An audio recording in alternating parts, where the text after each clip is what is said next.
Supreme court ने इंतखाबी ओजरदारी case में कासिम सूरी की तलबी का इश्तिहार जारी करने का हुक्म दे दिया।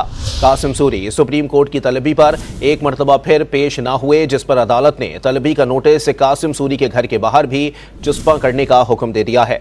आपको बताएं कि सुप्रीम कोर्ट ने इंतखाबी ओजरदारी केस में कासिम सूरी की तलबी का इश्तिहार जारी करने का हुक्म दे दिया है।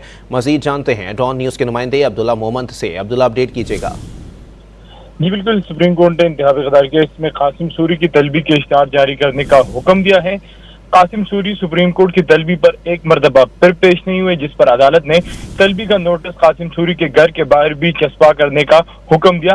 केस में चीफ जस्टिस काजी फाइज ईसा ने रिमार्क दिए कि रिकॉर्ड के मुताबिक कासिम सूरी के भाई बिलाल ने नोटिस वसूल करने से इनकार किया। कासिम सूरी जानबूझकर सुप्रीम कोर्ट में पेश नहीं हो रहे। साबिक डिप्टी स्पीकर की जानिब से नोटिस वसूली से इज्तिनाब बदकिस्मती है।